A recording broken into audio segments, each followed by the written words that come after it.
الصلاة والسلام على سيد الأنبياء والمرسلين وعلى آله وأصحابه وأتباعه وعترته أجمعين.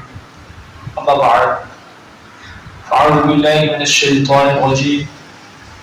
بسم الله الرحمن الرحيم. من يطع الله والرسول فأولئك مع الذين أنعم الله عليهم من النبيين والصديقين والشهداء والصالحين وحسن أولئك رفيقا. آمنت بالله صدق الله مولانا العظيم.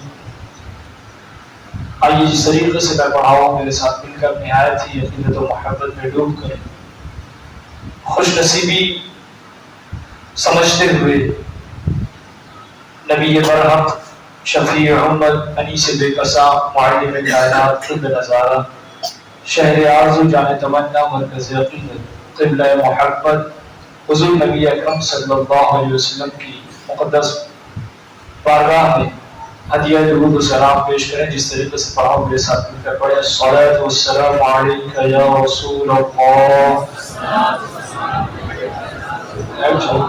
الصلاۃ والسلام علیک یا حبیب اللہ، الصلاۃ والسلام علیک یا نبی اللہ، الصلاۃ والسلام علیک یا نور اللہ صلی اللہ تعالی علیہ وسلم.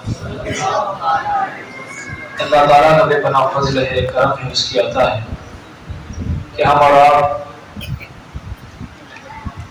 جمعۃ المبارکہ کے مقدس دن میں اللہ کے گھر میں حاضر ہیں.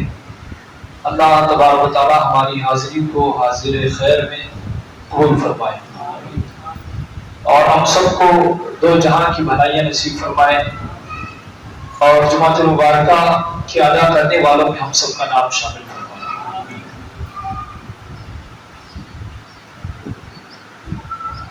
حضور علیہ الصلوۃ والتسلیم کی محبت یہ بہت عظیم سرمایہ ہے اور یہی اصل ایمان ہے، یہی جان ایمان ہے. اور لا الہ الا اللہ محمد رسول اللہ یہ کرنے کی دو شق ہے اور اللہ تبارک تعالیٰ نے اپنا تعارف اپنے حبیب کے ذریعے سے کروایا اور انہوں نے ہی رب کو دیکھا تو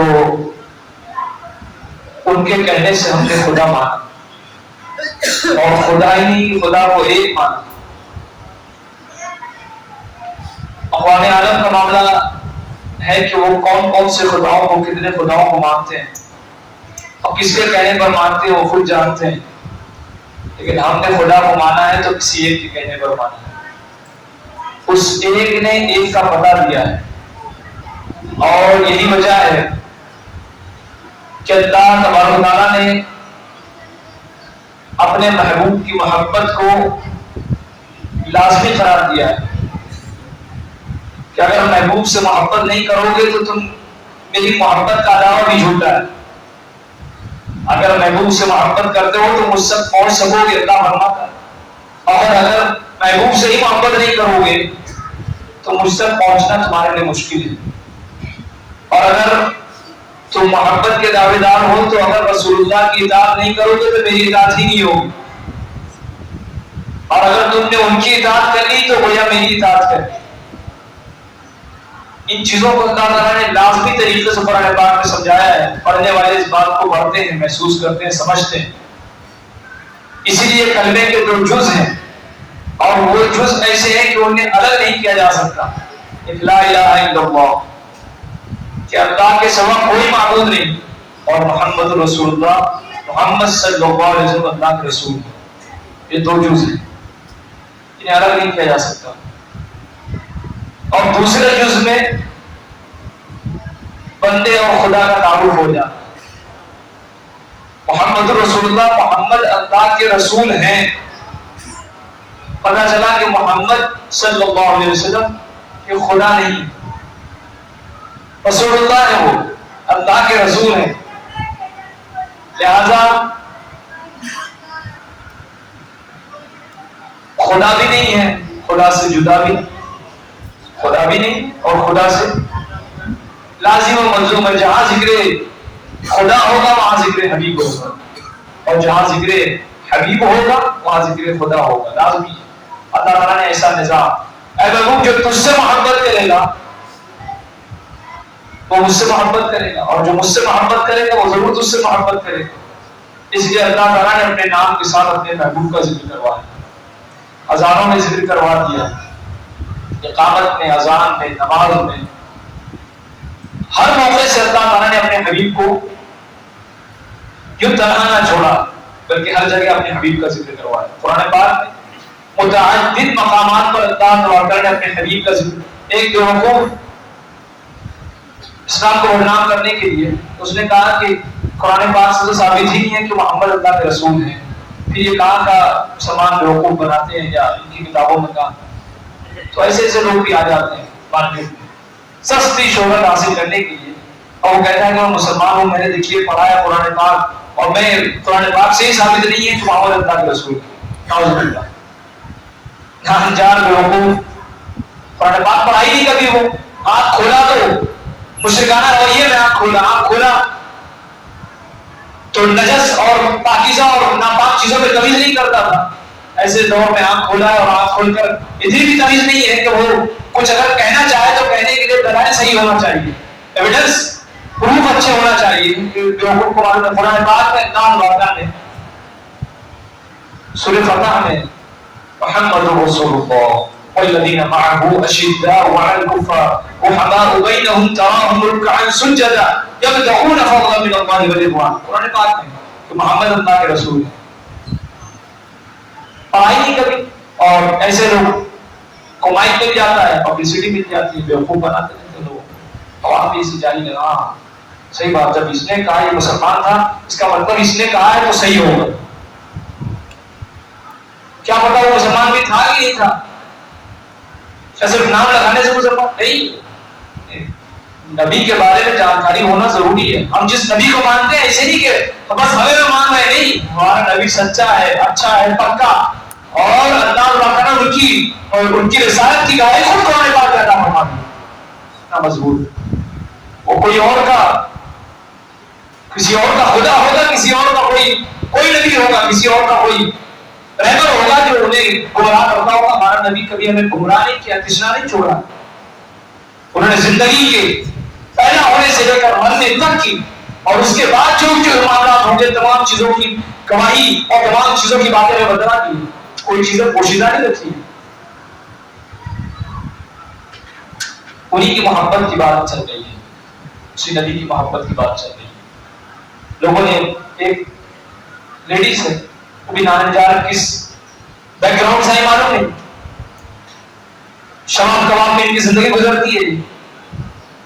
ہم نے کسی مذہب کو ٹارگیٹ کبھی نہیں کیا، اور کسی مذہب کی برائی کبھی ہم نے بیان نہیں کیا، اگر بیان کرنا چاہیں تو شاید ان کے مذہب کی اچھائی نظر نہیں آئے گی، لیکن مذہب اسلام کے دفاع کے لیے ہم نے ہمیشہ کوشاں رہے کہ مذہب اسلام کو اگر کسی نے کچھ کہا،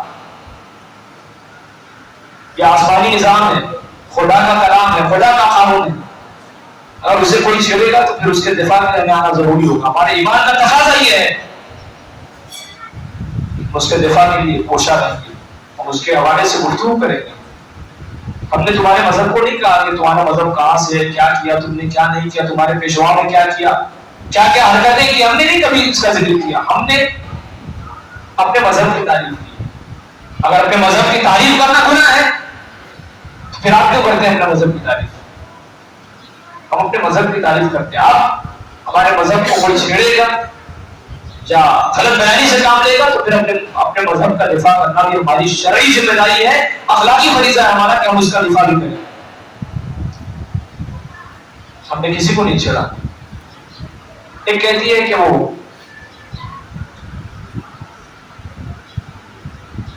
حضور علیہ السلام و تسلیم کا نام محمد نہیں مزمم تھا، کہاں سے پڑھتے ہیں کیا پڑھتے ہیں اللہ بہتر جانے۔ ہم نے بھی کتابیں پڑھی ہے، 12 سال کتابیں پڑھی، 12 سال مدرسے والی کتابیں پڑھی, کوئی ایسی کتاب نظر نہیں آئی جس میں ایسا کچھ ہو. طرح طرح کی کتابیں پڑھی. مزمم کہا اس نے کہ یہ نام تھا لیکن ان کو پسند نہیں آیا تو پھر محمد نام لیا. مزمم مطلب جس کی مذمت کی جائے, اور محمد کا مطلب یہ کہ جس کی تعریف پر تعریف کی جائے. اللہ تعالیٰ نے نام ہی ایسا پسند کیا گیا کہ نام ایسا ثنا ہو جیسے. جو ہی حضور علیہ الصلوۃ والتسلیم کا زبان پر نام آتا ہے یوں لگتا ہے کہ منہ جو ہے وہ شیرنی سے دھل گیا, منہ میں مٹھاس داخل ہو گئی. محمد, محمد یہ ملانے کے لیے آتا ہے, دو ہونٹوں کو اس نے ملا دیا. جہاں جہاں ذکر محمد ہوگا صلی اللہ علیہ وسلم ان قوموں میں اتحاد پیدا ہو جائے. ملانے کے لیے آتا ہے, کبھی اس نے الگ نہیں کیا ہے, جدا نہیں کیا ہے, ہمیشہ خدا سے ملایا ہے. بات محبت رسول صلی اللہ علیہ وسلم کی چل رہی تھی. یہ محبت ایک سیر ہے, دوا ہے اور تسکین ہے, سکون ہے, بے قراری کا علاج ہے. اور صحابہ کرام جب بے چین ہوتے تھے تو انہیں کہیں اور ان کی بے چینی کی دوا نظر نہیں آتی تھی, وہ حضور کی بارگاہ میں حاضر ہو جاتے تھے. مچل کے کہتے ہیں میں حضور کا ذکر کر رہا ہوں اور آپ ذکر حضور کی ابھی وہ مہینہ ہی آنے والا ہے جس میں آپ حضور کا ہی ذکر سنیں گے. اور ہم تو سال بھر حضور کا ذکر کرتے ہیں, ہم تو سال بھر حضور کا ذکر کرتے ہیں. اب ہوتا یہ ہے کہ وہ ماتم کے بعد دوسرا ماتم آنے والا ہے. ایک قوم ماتم کے لیے جانی جاتی ہے اور ایک قوم میلاد کی محفل منعقد کرنے پر پھر ماتم کرتی ہے. دونوں کے لیے ماتم کا دور آنے والا ہے. تو ایک کا گیا ہے, ایک کا آنے والا ہے. تو ہم تو جو ہے وہ جیسے بھی ہیں, جو بھی ہیں, حضور کو ہماری ادائیں پسند آ جائے. یہ محبت ایک سیر ہے, شفا کا نسخہ ہے, مرض کا علاج ہے. جب بات نہ بنتی ہو تو پھر حضور کی بات کی جائے, بگڑی ہوئی بات بن جاتی ہے. مچل کے کہیں قرآن پاک کی جس آیت کریمہ کی میں نے تلاوت کا شرف حاصل کیا اس میں حضور کی محبت کی بات کی گئی. حضور علیہ السلام فرماتے ہیں کہ تم میں سے ہر وہ شخص اس وقت تک کامل مومن نہیں ہو سکتا جب تک وہ مجھ سے اپنی اولاد, ماں باپ, بال بچوں سے زیادہ مجھ سے محبت نہ کرے. اگر وہ مجھ سے محبت کرنے لگے تو یقیناً وہ کامل مومن ہے, سچا ایمان والا ہے. صحابہ کو چین نہیں آتا تھا, حضور کے بارگاہ میں حاضر ہو جاتے تھے, چین مل جاتا تھا, سکون مل جاتا تھا. گویا یوں کہا جائے کہ عاشقان مصطفیٰ حضور علیہ السلام کے دیدار کو ترستے تھے. جو ہی حضور کے دیدار, حضور کا دیدار میسر آتا تھا کہ زندگی مل جاتی تھی, زندگی مل جاتی تھی. ایک صحابی رسول حضور کی خدمت میں حاضر ہوئے اور پوچھا, برجستہ سوال کیا ہے رسول اللہ, قیامت کب آئے گی. کیا پوچھا؟ آپ سن رہے نہیں سن رہے؟ سن رہے. قیامت کب آئے گی؟ تو اللہ کے رسول نے فرمایا کہ تم نے قیامت کے لیے تیاری کیا کی ہے؟ قیامت تو آئی ہے, ہمارا ایمان ہے. ابھی دیکھیے کتنی قیامت آ گئی. لیبیا میں تقریباً 7,000 لوگ جو ہے وہ جا چکے ہیں. ایک طوفان آیا ہے اور 7,000 لوگ اس طوفان کے زد میں مر چکے ہیں وہ. اور بتایا جا رہا ہے کہ وہ اوروں کو مراکش, وہاں پر زلزلہ آیا, 3,000 لوگ ختم ہو چکے ہیں. اور ان 3,000 کی تو ڈیٹیل یہ ہے کہ ڈیتھ ہو گیا ہے, مر گئی. اور لگ بھگ 3 سے 5,000 لوگ ابھی زخمی ہیں اور بہت کمپلیکیٹڈ, یعنی بہت زیادہ سیریس نازک حالت ہے. شاید اس میں سے بھی بہت سارے لوگ چلے جائیں. اور جو سیلاب آیا ہے, طوفان آیا ہوا ہے, سیلاب, اس سیلاب میں بتایا جاتا ہے کہ 20,000 لوگ جو وہ مر چکے ہیں. اس سال 3 زلزلے آئے اور اس 3 زلزلے میں 50,000 لوگ مر چکے ہیں. سمجھ رہے ہیں؟ قیامت کی علامتوں میں سے ایک علامت یہ ہے کہ جب قرب قیامت ہوگا، قیامت قریب ہوگی، تو کثرت کے ساتھ زلزلے آئیں گے. ترکی میں آیا، ملک شام میں آیا، اور اب مراکش میں آیا، اور اس سے پہلے بہت جگہ آ چکا ہے. تو انہیں اپنے عمل کا جائزہ لینا چاہیے. اللہ کے یہاں جب جو قوم نافرمان ہو جاتی ہے تو اللہ تعالیٰ صفحہ ہستی سے مٹا دیتا ہے. ایسے قوموں کی ضرورت اللہ کو بہت سارے لوگ ہیں، اللہ تعالیٰ اپنا کام لے لے گا کسی سے بھی.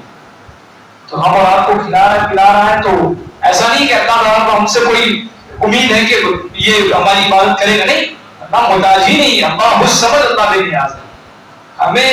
ہم جو کر رہے ہیں وہ اپنے لیے کریں گے، اور ہم اگر برائی کریں گے تو پھر اس کا بدلہ بھی ہمیں ملے گا.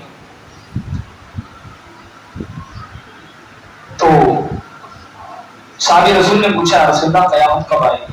انہوں نے فرمایا کہ تم نے قیامت کے لیے کیا تیاری کی؟ اس دن کی تو کوئی تیاری کی. صحابی رسول تھے، اچھے تھے، دیندار تھے، تمام فرائض و واجبات و سنتوں کی پابندی کے ساتھ. اب یہ کہتے ہیں کہ یا رسول اللہ کوئی خاص تیاری تو نہیں کی. یا تو ہم لوگوں کے پاس کوئی تیاری نہ نماز ہے نہ روزہ ہے، کچھ نہیں. وہ صحابی رسول تھے، اللہ کے فیض یافتہ تھے، اللہ کے رسول کے فیض یافتہ تھے. وہ انہی کی بارگاہ میں بیٹھتے تھے، پھر پوچھتے ہیں کوئی خاص تیاری. حضور نے فرمایا کہ صحابی رسول نے فرمایا کہ بس اللہ اور اس کے رسول سے محبت کرتا ہوں. کیا کہا؟ اللہ اور اس کے رسول سے محبت. سرکار نے فرمایا کہ انت مع من احببت، تو انہی کے ساتھ ہوگا جس سے تو محبت کرتا ہے. کہ وہ محبت تھی، یعنی سچی محبت تھی، ہماری طرح جھوٹی محبت تھی. ہم تو محبت کرتے ہیں تو دلیل دے نہیں پاتے، بڑے مجبور لوگ ہیں،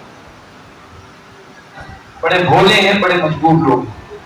ہم محبت کی دلیل نہیں دے پاتے. لیکن وہ صحابی رسول تھے، اتنا کچھ کرنے کے بعد بھی کہتے ہیں رسول اللہ کوئی عمل نہیں ہے کہ وہاں پر پیش کریں، لیکن بس اتنا ہے کہ ہم اللہ اور اس کے رسول سے محبت کرتے ہیں.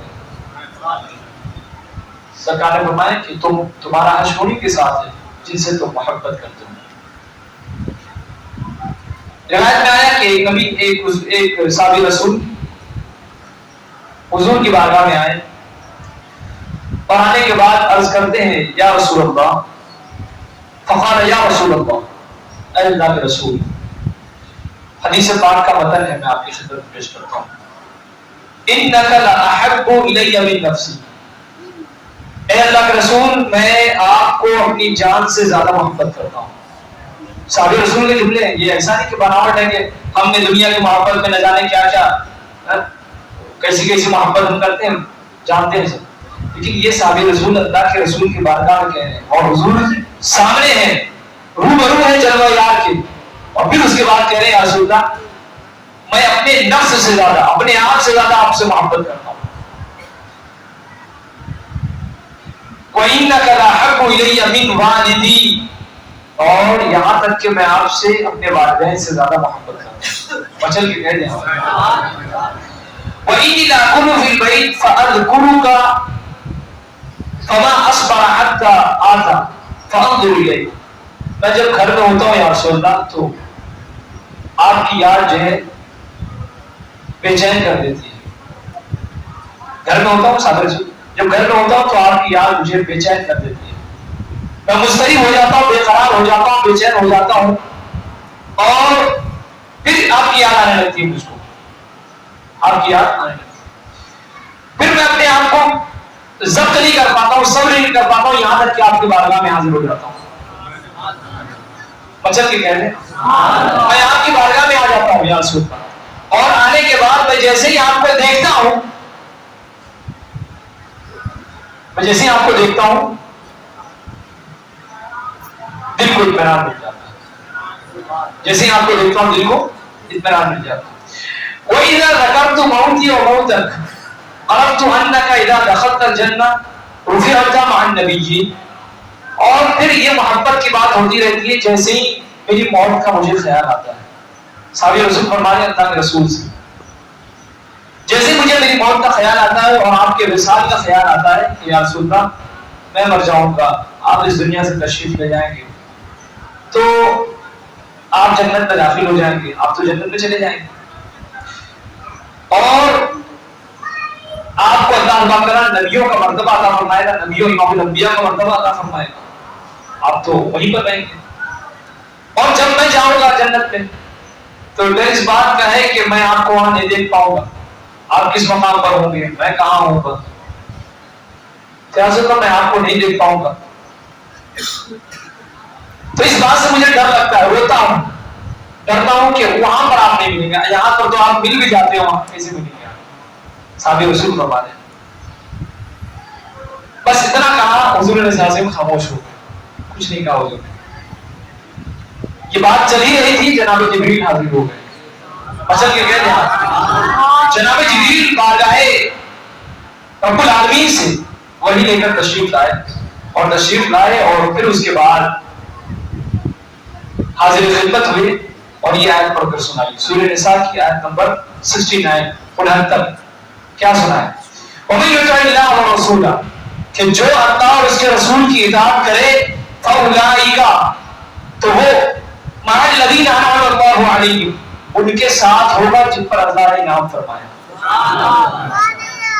ان کے ساتھ ہوگا جن پر اللہ نے انعام فرمایا، من النبیین، نبیوں کا مرتبہ اسے ادا کیا جائے گا، بچن کے کہتے ہیں، والصدیقین، اور صادقوں کا مرتبہ اسے ادا فرمایا جائے گا، اور والشہداء، اور شہداء کا مرتبہ اسے ادا کیا جائے گا، والصالحین، اور نیک بندوں کا اسے مرتبہ ادا کیا جائے گا، وحسن اولئک رفیقا، اور جنت میں کتنی بہترین دوستی ہوگی، جب وہ مرتبہ مل جائے گا تو کتنی بہترین دوستی ہوگی، کتنے بہترین ساتھی ہوں گے وہاں پر۔ یہ جو ہے وہ محبت رسول کے حوالے سے باتیں کہ صحابہ کرام جب تک حضور کو دیکھتے نہیں تھے ان کو چین نہیں آتا اور وہ پوچھ بیٹھتے تھے اپنی عقیدت و محبت میں۔ آج ہم زمان نرمی سے کتنا دور ہیں، اور حال یہ ہے کہ ہم صرف محبت کے دعوے دار ہیں، اور نہ حضور کی ایک ادا ہے ہمارے اندر، نہ حضور کے عمل کی ایک جھلک ہے ہمارے اندر، نہ ان کے شب و روز ہے، کچھ نہیں، ہم بہت دور ہیں۔ تو ایسی محبت پیدا کیا جائے، امام فرماتے ہیں یہ جان ہے عشق مصطفیٰ، روز فضو کرے خدا، ہر دعا مانگنی چاہیے انسان کو، ہر دعا مانگنی چاہیے، خیر و برکت کی دعائیں اچھی، جو بھی ہمارے لیے دنیاوی اور دینی ہر چیز مانگنی چاہیے جو جائز ہے، لیکن ان تمام دعاؤں پر یہ فوقیت، اس دعا کو فوقیت، جان ہے عشق مصطفیٰ، روز فضو کرے خدا، اے پروردگار یہ عشق مصطفیٰ یہ ہماری جان ہے، یہ روز فضو کرے خدا، روز پروردگار اس میں اضافہ فرما، اس عشق میں اضافہ فرما، جس کو وہ درد کا مزہ نازل دوا اٹھانے کی، جب اس عشق کا درد محسوس ہونے لگے گا، جب اس عشق کو محسوس کرنے لگے گا اس درد کو، تو پھر نازل دوا اٹھائے گی، پھر دوا کی ضرورت پیش نہیں آئے گی، یہی سب کچھ بن جائے گا، دوا بھی بن جائے گا، شفا بھی بن جائے گا۔ تو یہ جو ہے وہ اکابرین کا حال یہ تھا۔ اس سلسلے میں بڑے واقعات ہیں، ایک سے ایک واقعات ہیں، وہ تو وقت بھی کم تھا اس لیے میں نے آپ کی خدمت میں باتیں پیش کر دی۔ ہمیں چاہیے کہ ہم ان تمام واقعات سے کچھ سیکھنے کی کوشش کریں اور محبت رسول میں جیے، محبت رسول میں بنیں، اور اسی میں اگر ہم جی گئے اور اسی میں اللہ نے چاہا تو اگر ہم اس دنیا سے گئے تو انشاءاللہ ہم کامیاب ہو جائیں گے، ہماری دنیا بھی کامیاب ہو جائے گی، آخرت بھی کامیاب ہو جائے گی۔ یہی زندگی کی معراج ہے، یہی زندگی کی معراج ہے۔ اور یہ جو مہینہ اب آنے والا ہے، ماہ آج 28 تاریخ ہے اور مشیت الہی ہوئی تو پھر 29 تاریخ مغرب اور پھر 30 تاریخ 29 یا 30 کا معاملہ ہے، اور اعلانات ہو چکے ہیں کہ انسان جلوس بھی دوسرے روز نکالا جائے، اگر چاند 30 کا ہوتا ہے تو پھر وہ پرفیکٹ دن ہوگا، اور چاند اگر 29 کا ہوتا ہے تو 28 کے لحاظ سے تو اس روز تو نہیں ہوگا، 29 تاریخ کو انشاءاللہ جلوس سے عشق نبی، جلوس سے میلاد النبی منایا جائے گا۔ آپ حضرات یہ مہینہ جو ہی چرگر ہو جائے، آپ حضرات اپنے اپنے طریقے سے اپنے عشق کا اظہار کریں، اور ان دنوں میں حضور علیہ الصلوۃ والتسلیم سے اپنی وارثگی کا ثبوت پیش کریں، خود بھی تنہا بھی آپ ہوں تو درود پاک کا ورد کریں، نمازوں کی پابندی کریں، یہ مقدس دن ہے، اور اللہ تعالیٰ نے اس دن ہمیں دنیا کی تمام چیزوں سے عزیز چیز ہمیں عطا فرمائی، اور عظیم نعمت کے شکل میں اللہ تعالیٰ نے اپنا محبوب ہمیں عطا فرمایا۔ تو حضور کا ملنا ہے، اس لیے اس پر جتنا ہم قربان ہو جائیں اتنا کم ہے، ہماری بھی سعادت ہے۔